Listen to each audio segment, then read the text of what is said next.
So, last week I was pretty tough on the Mishnah because Tractate Shavuot and Nedarim have some great examples of why Yeshua, or you might call him Jesus, and other first century Jewish commentators were just telling folks not to take oaths at all because of the legalistic ways people would swear without feeling like they had to be held accountable for it. Like Yeshua said, and I paraphrase,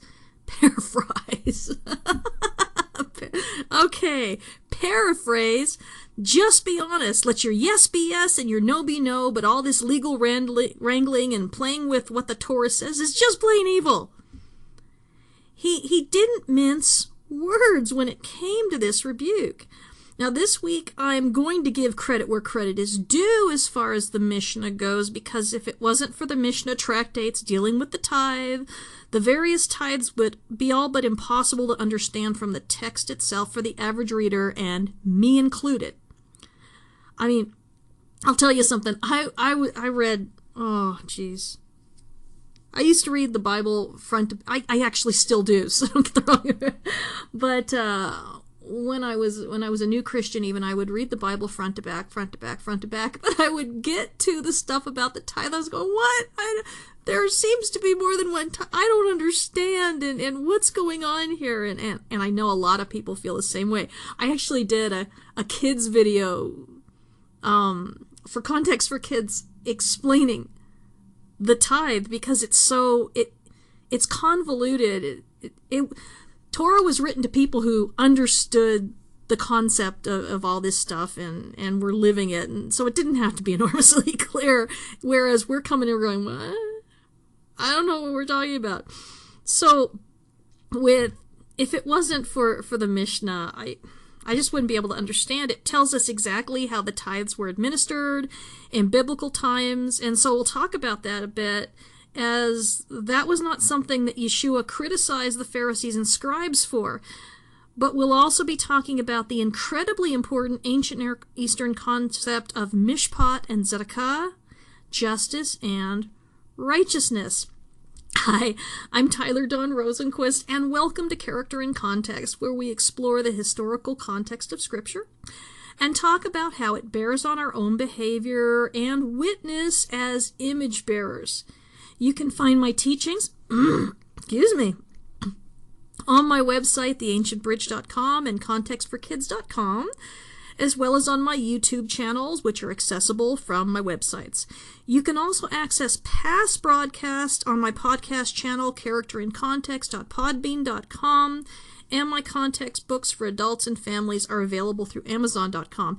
And I mean, as this is a fifth part of a many-part teaching, if you haven't caught the stuff before, it's going to be a good idea to go back. Not that I'm not going to review, but you're not going to get the full spiel every time. So we're talking about the Mishnah. And Mishnah, of course, is half of what is called the Talmud. The Talmud is a collection of legal writings. The Mishnah was written first, and it was codified, which means finalized, in 200, a Common Era, which is 170 years after the death, burial, and resurrection of Yeshua, our Savior. And the other half, the Gemara, wasn't codified until like 600 of the Common Era. So it's almost 600 years after Yeshua. The Mishnah is like formal legal rulings, whereas the Gemara is like legal disputes. So it's like with the Supreme Court. You know, they hand down formal rulings, but then if you want to read how the different justices talked, you would read the minutes and you would read their different opinions. That's the Gemara. A lot of times people get really confused and they say, well, there's a lot of mysticism in the Talmud. No, that's the Zohar. That was hundreds of years later. So Talmud is legal rulings, legal arguments, legal, deliberations. The Gemara is deliberations. It goes through what the different rabbis said, and so that if there's a question in the future, they say, well, they already talked about this, and this is what they decided. Same with the Supreme Court. Excuse me. Okay. So, anyway, this is part 5 of my series on the 7 woes of Matthew chapter 23, which is a very shocking series of condemnations against certain Pharisaic practices. One of these days we'll do a teaching on the stuff that the Pharisees did that Yeshua did too. Because they were just, they were cultural. Not everything, not all of the traditions were bad. And we'll talk about that too. Only the traditions that actually oppressed people. So, the 7 woes of Matthew chapter 3, like I was saying, are a series of condemnations against certain Pharisaic practices, but really all boiling down to a condemnation of their collective leading of the people astray from Yeshua in their teachings. Remember, there were only 6,000 Pharisees, and we don't know how many scribes there were. Scribes were a professional class. Pharisees were like a faction, like a denomination. Anyway, they were shutting the door to the kingdom of heaven in people's faces and not going in themselves. That's included in the first 2 woes. God gave them popularity and influence with the Jews in the land, and they squandered it on trying to solidify their own power base and their own honor at the cost of missing the coming of Messiah. Leadership has its privileges, absolutely, but it also has grave responsibilities for not only where we lead people to, but what we lead people away from. Of course, not all Pharisees were leading people away from Yeshua. The scriptures are clear on that. Nor were all elders and scribes, but remember that polemic was about slandering the authority of an entire philosophical group as a whole. And as Josephus said, Phariseeism was one of the 4 philosophical movements within Judaism in the 1st century. Philosophy in those days meaning a lifestyle dedicated to leaving behind evil and pursuing good. And just different philosophical schools differed on how that was best done.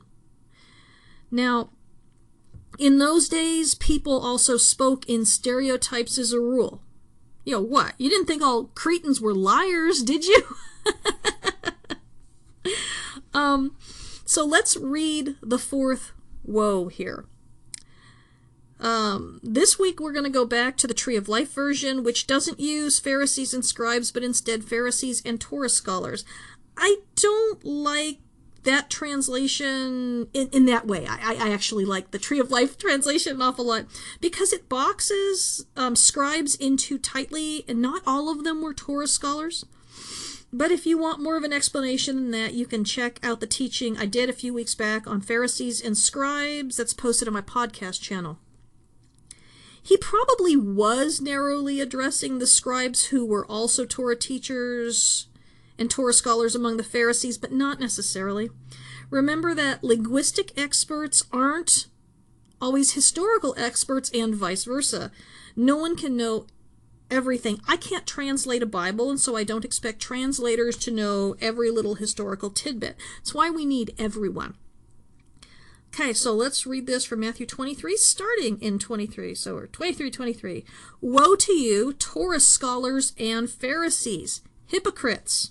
Remember, hypocrite was just the classic, on rails slander that you launched against your opponents. Woe to you, Torah scholars and Pharisees, hypocrites! You tithe mint and dill and cumin, and yet you have neglected the weightier matters of Torah, justice and mercy and faithfulness. It is necessary to do these things without neglecting the others. O blind guides, straining out a gnat while swallowing a camel. Now, first of all, we see no rebuke for how they chose to tithe. Not one word. In fact, Yeshua tells them that the tithing is necessary, that they shouldn't neglect it. And yet, he still labels them as blind guides, just like we saw last week when he was rebuking them over their ridiculously legalistic oath games. So credit where credit is due, their tithing is above reproach. But what was the purpose of the tithe? The purpose was threefold. Now, the first was to care for the Levites and priests, as they had no share in the land inheritance. When anyone devotes themselves completely to the ministry, as the Levites and priests were commanded by obligation of their birth, The rest of the people were required to take care of them. They didn't have land to grow their own food and breed their own flocks on. Without support, they would starve. Simple as that. This was an agricultural society. The tithe gave everyone the benefit of the land while freeing up the Levites to work for God full time. Now remember, all priests were Levites, but not all Levites were priests. To be priestly, you had to descend directly from Aaron and his sons. And Aaron, of course, was the brother of Moses. To be a Levite, you only had to be a descendant of Levi, the son of Jacob and Leah. There were a ton more Levites than priests, obviously. And there were also more jobs for the Levites. But as the numbers of priests grew, more and more of the Levitical jobs got swallowed up by the priesthood, especially after the exile. Levites were responsible for being shepherds to raise the sacrificial animals, tending olive groves for the oil, wheat fields for the flour, for the meal offerings, and vines for the grapes for the wine offerings. The temple was like a small city, and so it took a small army to make it function properly. So it makes sense that Yeshua would commend them on their handling of the tithe, even in being more generous than the word required by including, quote-unquote, wild plants like herbs in their giving that were above and beyond what was required. What was required was crops, not herbs. So this tithe was called the Maaser Rishon, first tithe. Maaser meaning tithe, Rishon meaning first. This tithe was given 6 out of every 7 years of the 7-year agricultural cycle that was known. It was known as the Shemitah cycle. Yeah, we'll talk about that some other time. Now, the second function of the tithe was to fuel the celebration week of Sukkot and was called the Maaser Sheni. Second tithe, Maaser again meaning tithe, Sheni meaning second. In addition to the 10% given to the priests, which is what tithe means, it means a tenth, a second 10% was taken either in the form of food or money to Jerusalem and eaten, quote-unquote, in the presence of God. Although it may seem excessive, both tithes were an act of trust that God would sustain them on the rest, that they could live on 80% of what God had given them on the land he'd given them. And don't think that the family was required to eat 10% of their yearly harvest themselves, because this was also used to feed the poor that came to celebrate.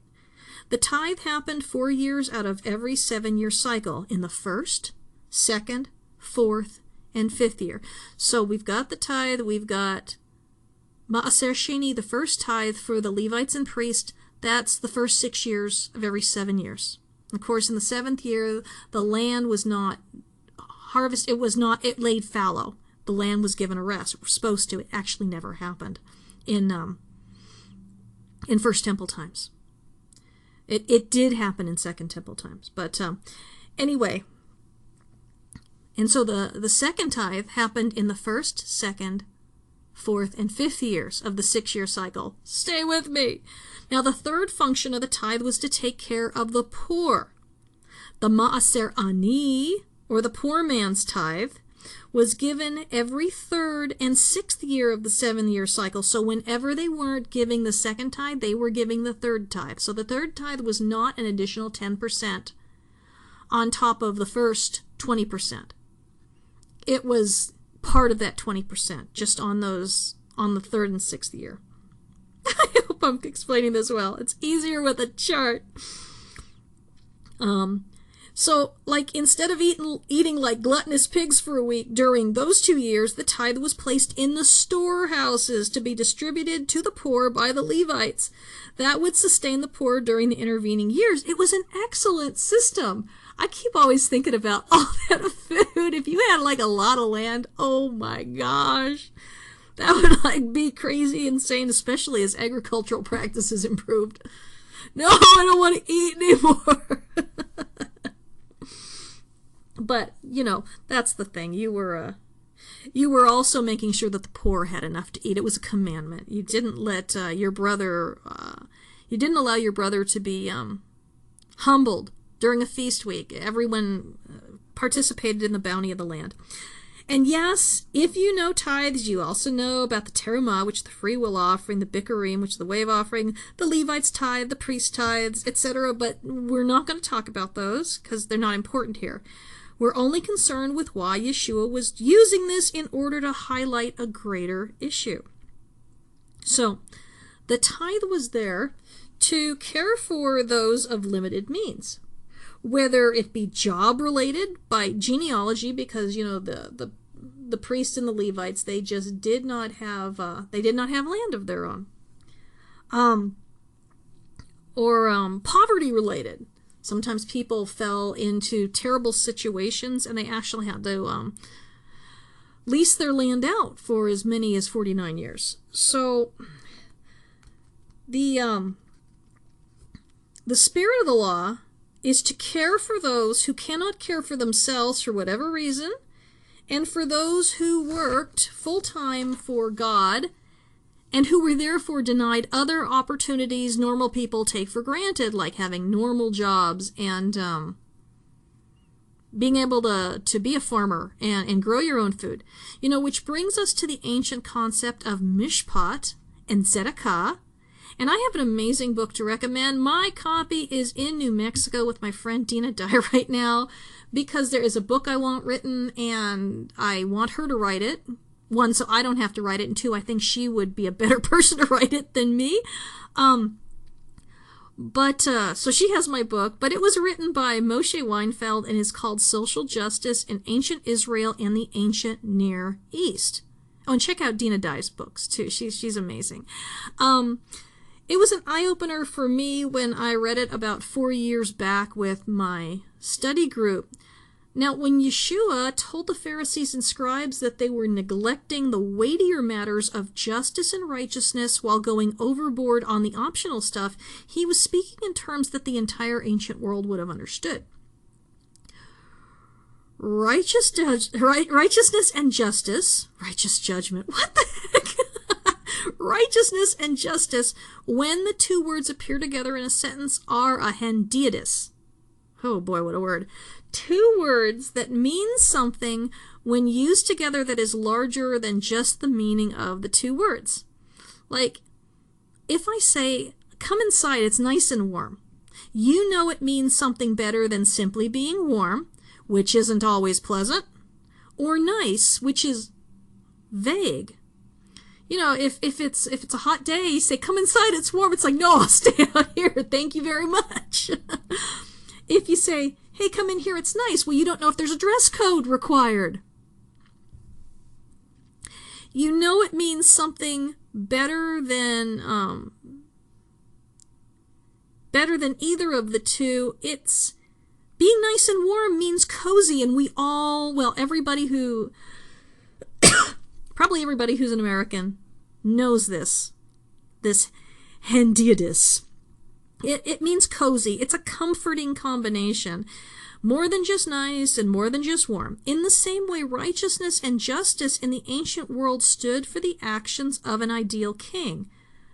It meant specifically caring for widows and orphans, the poor, oppressed, imprisoned, enslaved, and the sick.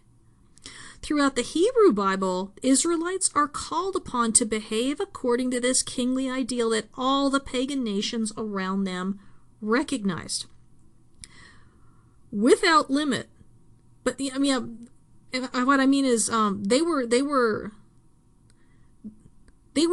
asked to act like this every day. Whereas in the pagan nations, a king was expected to perform these righteous and just actions when he first came to power, which gained him the reputation thereafter of being righteous and just, and he could call himself that in correspondence, a champion to the oppressed, etc., regardless of how he behaved afterward. It was what one did when one came to power. Upon ascending the throne, a king would often set free the political prisoners of his predecessor. He would free slaves, preferentially take cases of the most vulnerable members of society, and punish those who were oppressing them, etc., etc., etc. And especially when the cuneiform, say cuneiform? The cuneiform tablets started popping up in the ancient, or not started popping up in the Near East when archaeology really got going very seriously in places like Iraq, where they came up with the Nuzi tablets. In Ugarit, in Turkey, they found Hittite documents. In Nineveh, and you find these documents. Oh, and Egypt is very dry and arid there, and so these things were preserved. They were markings impressed on clay tablets, and so they survived, unless they got broken, and some of them got broken, but still, I think there's something like 500,000 of these things, and a lot of them still haven't been translated. So if any kids are listening, maybe you will be the ones that do the important work of translating these things. Wouldn't that be so totally cool? Anyway, so we see this mishpat and tzedakим in similar terminology all over the ancient world. It was a universal virtue. It was a universal ideal of a king. Now, one of the most overlooked things about the Torah is that it set up a system of wisdom where God's people were always to live according to these standards set for newly enthroned kings. Even if they weren't kings, they were to act like it, showing mercy and doing justice toward the vulnerable. Now, when other nations looked at Israel, they were supposed to marvel at the wisdom in dealing with others. Through Israel, God meant to show the world what it meant to love their neighbors full time, and especially the least of these, which we will talk about later. Many of the laws that don't make sense today and even seem oppressive were put in place in counterpoint to how things were done in the ancient world, where you didn't say no to wartime rape. That was a perk of being a soldier everywhere else but in Israel. Where a female slave was there for your pleasure. And, you get the idea. Torah forbids these things. Torah gave rights and dignity to women, to widows, to the orphan, to the lame, blind, and deaf in a world where they were largely exploited. It only seems harsh to us, living in the shadow of the cross, frankly. After which, everything started changing in the world. We live in this world where even atheists clamor for justice for the poor, because Christianity changed the world from a very uncaring place where people only looked out for the members of their immediate family and maybe their clan when push came to shove against outsiders. And then, people always band together when outsiders come into the fray. You remember after 9/11? Boy, it was us Americans against the world, right? Yeah, if you're an American. Otherwise, you're one of them. No, I'm totally kidding. But there was a very us versus them mentality. We banded together for all about 6 months, and then we started hating each other again, because that's just how we are. It's sad. But we became a world where people started to care about the lost that were outside their family, to feed the poor in parts of the world they will never visit, dig wells for people who can't speak the same language, and build hospitals for people who will never even know their names.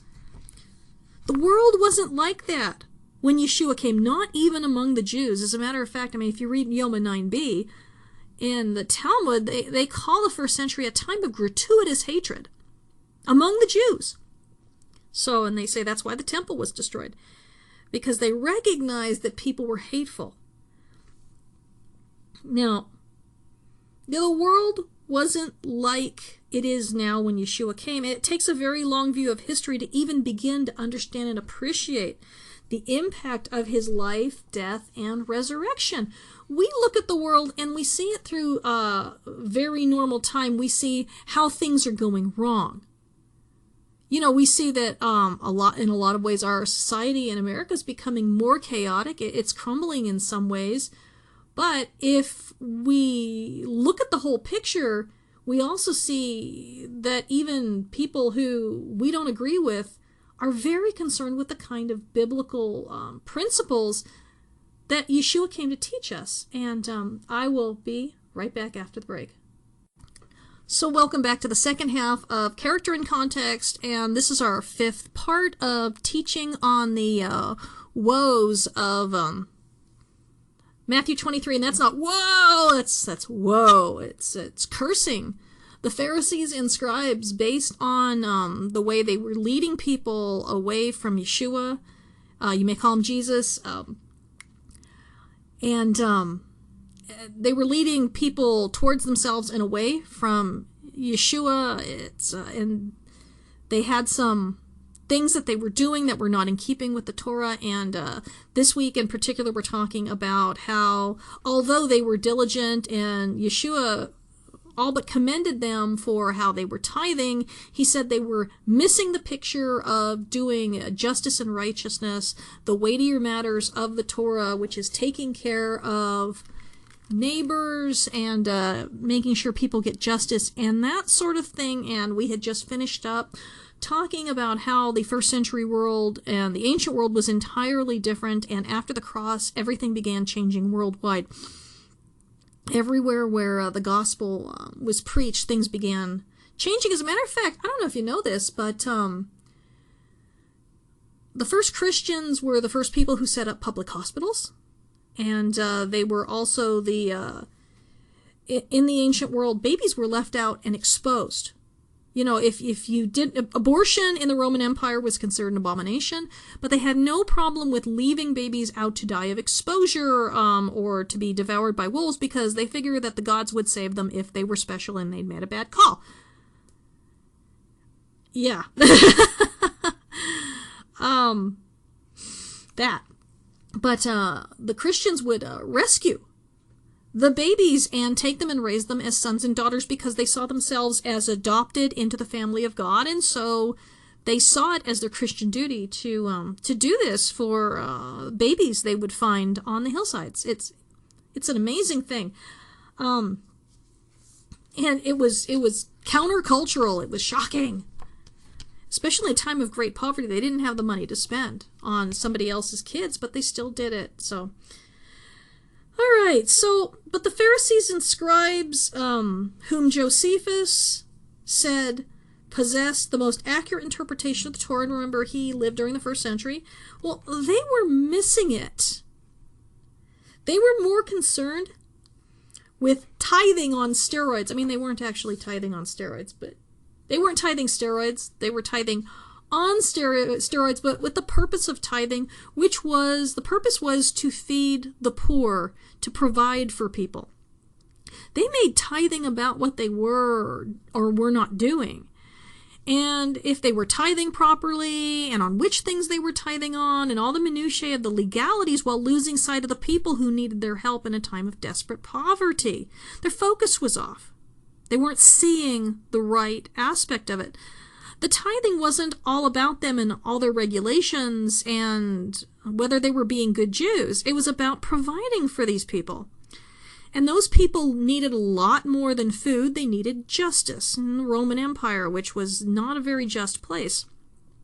More than that, there was an entire world of foreigners who needed to know about God's love and God's word, but apart from the diaspora Jews making an effort to convert local wealthy patrons, which was a smart move, by the way, when you're living in a hostile environment. If you've got a leader who likes you or who is on your side, that could save everybody's lives.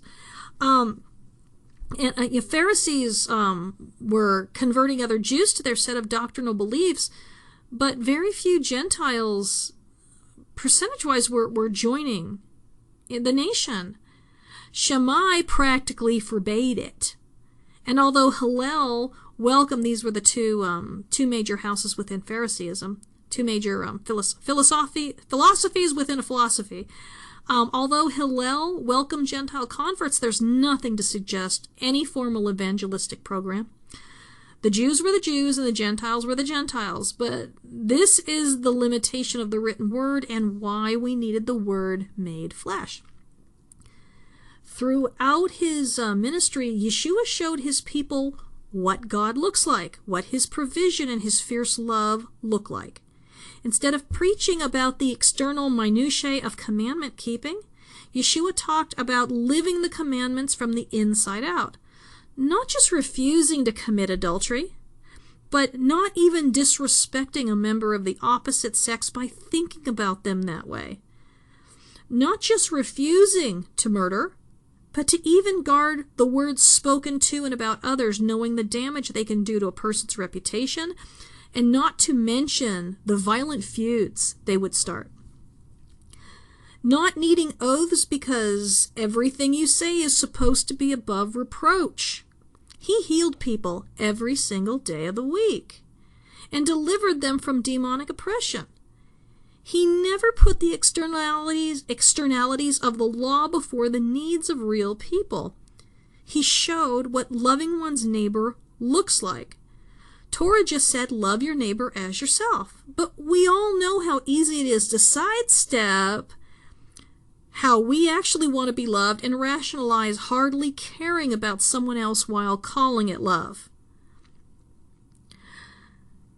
Heck, we can even curse someone out of one side of our mouth while calling it speaking the truth in love. When left to our own devices, let's be honest, we do the bare minimum, and often we don't even do that. Now the Pharisees and the Scribes, they dotted every I and crossed every T, kind of, if they had I's and T's, but when it came to the legalities of giving. But if that was where their concern ended, then they were just heartlessly keeping rules for the sake of keeping them. They were keeping rules for their own sake, for their own righteousness. And before we say, thank you God that I am not like those Pharisees, well, of course we are. There are tons of people who claim to be Torah observant when none of us are. We all pick and choose, yet scream at the thought of doing any more than what is absolutely written. The scary thing is, with only 613 laws and the majority of those concerning the temple and the priesthood, there's a whole world of sin not even covered. Sins that, when we internalize the wisdom according to the standards set by Yeshua and enabled by the help of the Spirit, are deplorable to us. But any believer can keep a set of laws, even brutally strict laws. Or any unbeliever, sorry. But believers can do it too. Any unbeliever can keep laws. Muslims are far more diligent about keeping their regulations than believers are about keeping God's laws. Anyone can do the external without changing on, one whit on the inside. Even brutally,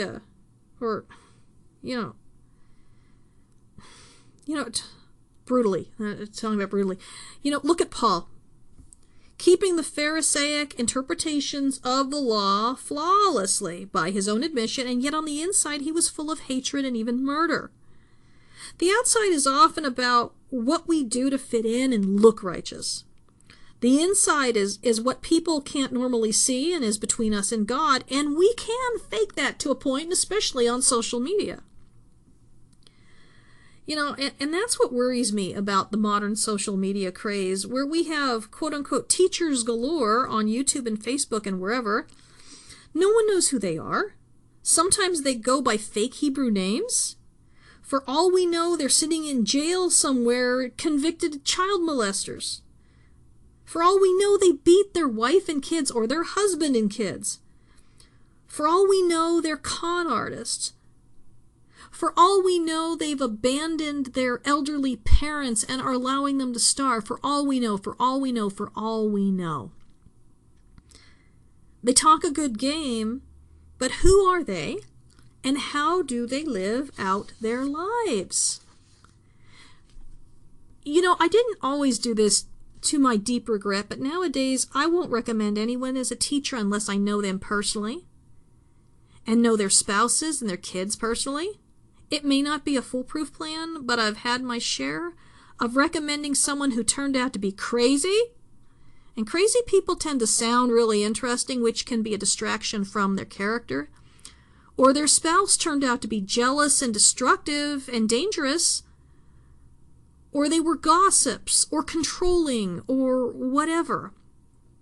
If I had made a point of knowing them, that might not have happened, and I would have realized they weren't safe to be around, and I never would have put other people in their sphere of influence. You know, hazards of the digital age where we can quote unquote know a whole lot of people who we really know nothing about. It really shows you the importance of having a local congregation if that's possible, and being open and accountable by being face to face with people, because you guys don't know me. So I don't expect you to accept me as a teacher. I don't expect you to take me seriously because you don't know me. I can tell you I do this and that, but you don't know. For all you know, I'm out. Oh, never mind. I have too much information to go through to talk about the things I might be doing. So let's look at 23, 23, and 24 again. Woe to you, Torah scholars and Pharisees, hypocrites! You tithe mint and dill and cumin, yet you have neglected the weightier matters of Torah, justice and mercy and faithfulness. It is necessary to do these things without neglecting the others. O blind guides, straining out a gnat while swallowing a camel. The weightier matters. We see in extra-biblical writings the idea of lighter and weightier commandments. But sometimes two commandments collide, and we need to know which one takes precedence. The Maccabees decided during the revolt that the people who refused to fight on the Sabbath had it wrong, that human life took precedence. You know, the Greeks figured this out right away. The Greeks and their allies figured this out right away. And so they would only attack on the Sabbath. And the people would just sit there and they would slaughter them wholesale. Easy war. No casualties on your side unless, somebody slips and falls on his own sword accidentally. Yeshua said similar to the Maccabees. He said that Sabbath was made for man and not man for the Sabbath. The Sabbath exists so that people can rest. We're supposed to refuse to take part in the endless cycle of oppressive work and demands. But if the Sabbath becomes a slave master, then the Sabbath stops being that island of rest. It stops being that resistance against the world, against Pharaoh and his demands. Yeah, because we can be Pharaoh just like anyone else can. You had to be able to heal and feed the poor and pull the animal out of the ditch so that it wouldn't suffer, and perhaps a family's livelihood suffer as well.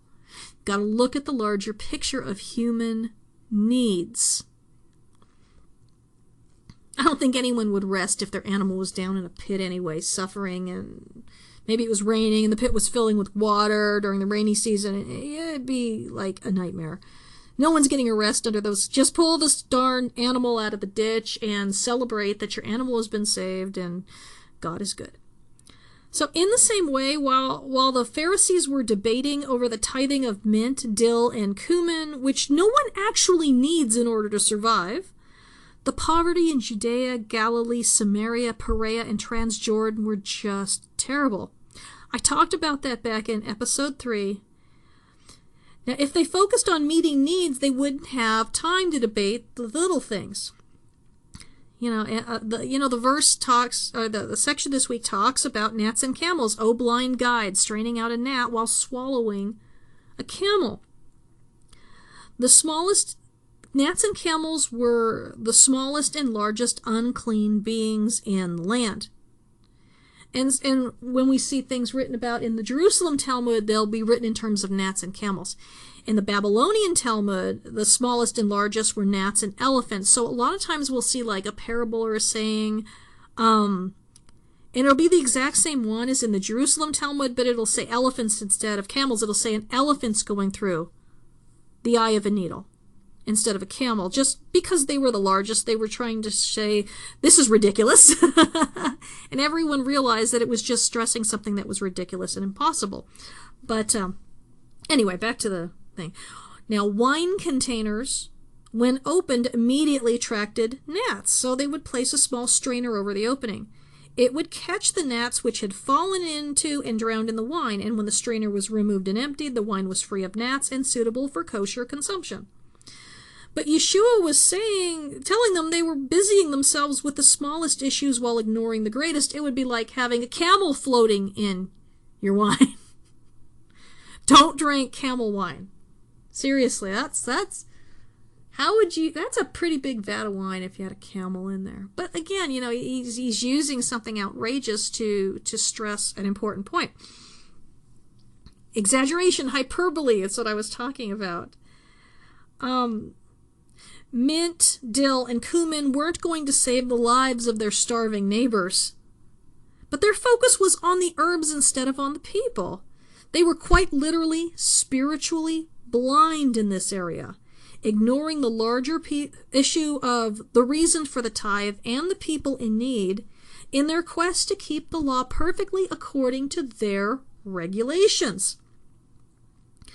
Let's go back to the Beatitudes really quick, to a verse that can be confusing and actually stressing. Matthew 5:20. For I tell you that unless your righteousness exceeds that of the Pharisees and Torah scholars, you shall never enter into the kingdom of heaven. Unless your righteousness exceeds the people who were so bound and determined to keep the Torah commandments that they made commandments around commandments. And I think it's in Avot 1:1, it said that they were commanded to make fences around the Torah so that no one could even come close to breaking any of the precepts. And our righteousness is supposed to exceed their uber observances. And that used to bother me because they kept the Torah on steroids. They kept stuff that we can't keep because, one, it's impossible now without the temple, and two, some of the stuff would be illegal, like a soldier shaving the head of a female POW and living with her for a month in chastity while she mourns her family before taking her as a wife. And 3, it requires actually living in the land of Israel, etc. Oh, and by the way, about the POW thing, if that bothers you, and it probably does, I wrote about that situation and what it would have meant, and I don't have time to go into it today, what it meant in the ancient world in my book, Context for Adults, Sexuality, Social Identity, and Kinship Relations in the Bible. I talk about a lot of those laws that seem really disturbing, but I put them in ancient Near Eastern context. So they don't seem oppressive to women. They seem liberating to women, given what the ancient Near Eastern reality was and the fact that there was no Red Cross, and it was slavery or marriage. In a time where there was no love connection for marriage, it was a contract between families. Anyway, going on. Some of the laws required actually living in the land of Israel. A lot of them did. But Yeshua is talking to other Jews here who lived in that same culture. He's talking to law-abiding Jews, not always law-abiding according to the Pharisees' standards, and especially if the Pharisees are the associates spoken of in Tractate Demai, who wouldn't actually even eat at a non-Pharisee's table because they were concerned that the food hadn't been tithed properly. But we don't know. But they had a lot in common, so perhaps. Now, like I said, this was speaking to a Jewish audience. This wasn't speaking to Gentiles. This was speaking to Jews. These were speaking to people who kept the Sabbath, who observed all the feasts. Although that wasn't always true. We'll talk about that another time. They wore the tassels. They ate kosher. They did all the things that we congratulate ourselves doing, above and beyond the majority of the scriptures that mainstream Christianity keeps. They were doing that and more. And yep, it wasn't enough. It wasn't enough. These weren't the weightier matters. They weren't doing the weightier matters. So when we look at all the things that they would have done normally, all these Pharisees, those weren't the weightier matters. They weren't being credited with those just because they kept the feast and the Sabbaths and ate kosher and wore the tzitzit and wore the tefillin and all that stuff. Those were lighter issues. Keeping the law externally, I mean, this is a good lesson for all of us. Keeping the law externally is not enough. And that shouldn't surprise anyone who's read the repeated warnings in the Torah and prophets about what happens when your heart is not circumcised. When your observances are all external. If their hearts had been circumcised and they had seen the abject poverty all around them, they might have said, "How much do you need?" Instead of diligently marking off 10% and calling it good. And that's a good point. Actually, I forgot about this. But later rabbinic law, and I don't know if this was in play during the first century because we really don't know, put a limit on how much of your wealth you could give away, 20%. You weren't allowed to give away any more than that. They didn't permit it. I mean, not that everybody observed that, but that was a rule. You weren't allowed to go poor you weren't allowed to become a pauper in taking care of people. Now, of course, we don't see that in modern Judaism practice. If you ever want to read an amazing testimony, Holy Woman, it's the story of Rebbetzin Chaya Sarah, and she and her husband lived as Hasidim in abject poverty, and they just gave everything away. If you want to just see people, you just go, oh my gosh, I'm not worthy to wash their feet. Just read, trust me, read the book. You won't regret it. It's an eye-opener about circumcised hearts, let me tell you. So,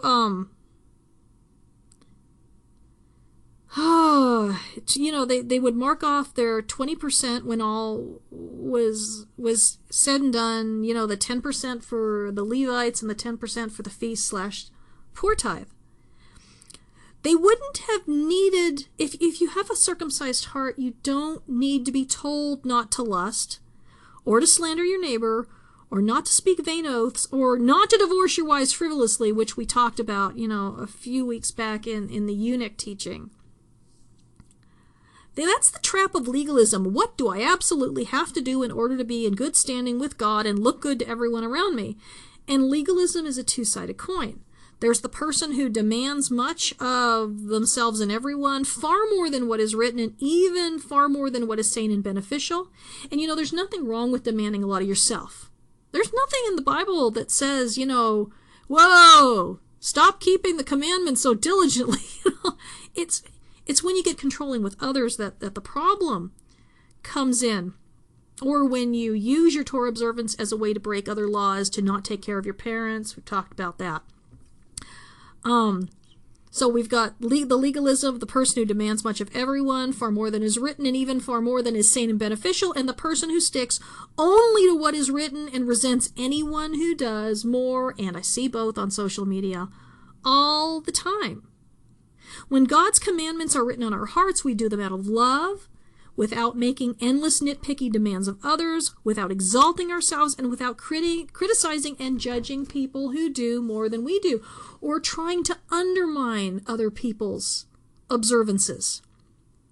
There's nothing wrong with living in poverty because you give everything away. Unless then you're demanding of others or you're doing it for show. We can keep the commandments, quote unquote, on steroids. And there's nothing wrong with that, unless we're using it as a standard to elevate ourselves above others, which we should never do. Time and time again, Yeshua said, those who exalt themselves shall be humbled, but those who humble themselves shall be exalted. We're not supposed to look at ourselves at the gold standard of commandment keeping, and we're not to judge other covenant members based on how they measure up to us, because I guarantee you, no matter how well you keep the commandments, someone's keeping them better. I don't hold myself up as it's like, I'm just trying, and I know that I'm failing. The Bible is full of examples of beloved of God who were doing things they shouldn't have been doing. David actually had an idol, a teraphim, the size of, big enough to pose as a human being in his bedroom.